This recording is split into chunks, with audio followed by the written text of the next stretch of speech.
আসসালামু আলাইকুম। আরাফার দিন আপনি কি করতে পারেন তার একটা গাইডলাইন আজকের এই ভিডিওতে দেওয়ার চেষ্টা করব।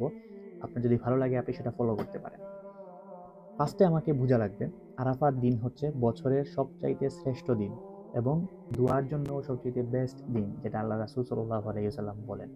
এবং এটা আমাদেরকে রিয়েলাইজ করা লাগবে, উপলব্ধি করা লাগবে।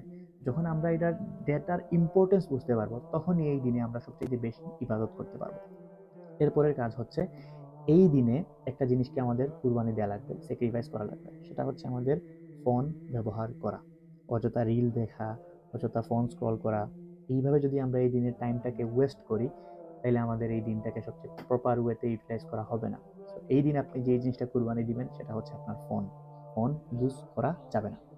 এরপরের কাজ হচ্ছে, যেহেতু বাংলাদেশে 27শে মে বুধবার হচ্ছে আরাফার দিন, এবং এই দিনের আগের দিন অর্থাৎ মঙ্গলবার এশার পর থেকেই আপনার প্রস্তুতি সেরে ফেলা লাগবে।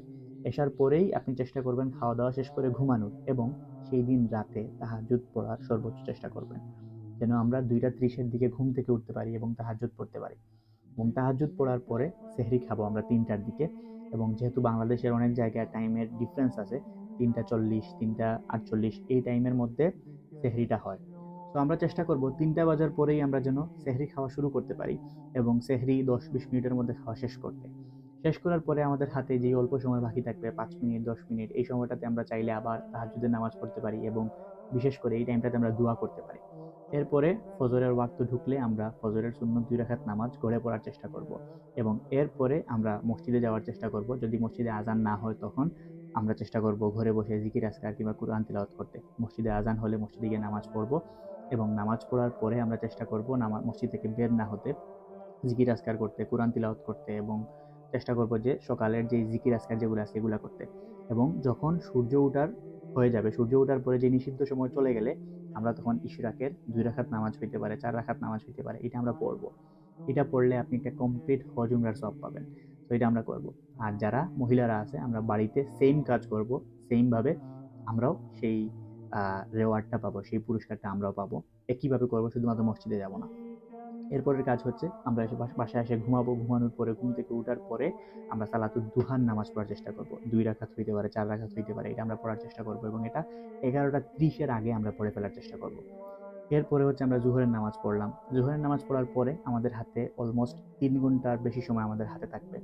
এই 3 ঘন্টাকে ভালোভাবে ইউটিলাইজ করতে হবে। একটু সময় আমরা রেস্ট নিতে পারি, একটু সময় আমরা কুরআন তিলাওয়াত করতে পারি, জিকির আজকার করতে পারি, তাকবীর করতে পারি।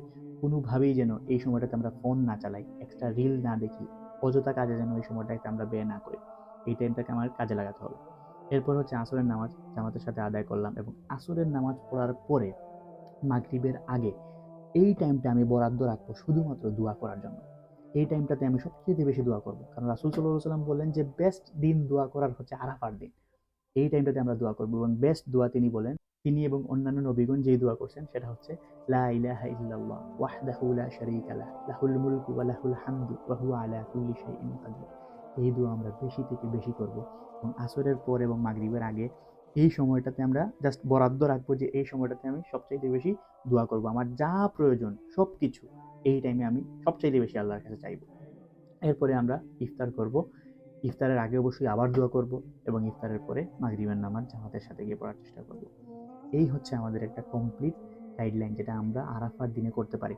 আরো বেশি আপনি করতে পারেন, কিংবা যেই জিনিস আপনার কাছে বেশি কষ্ট মানে সাধ্য মতো সুন্নাহের ভিতরে সবচেয়ে বেশি আমল করার আমরা চেষ্টা করব, এবং এই দিনটাকে সবচেয়ে বেস্ট ওয়েতে ইউটিলাইজ যেন আমরা করতে পারি। আল্লাহ আমাদের সবাইকে তৌফিক দান করুন।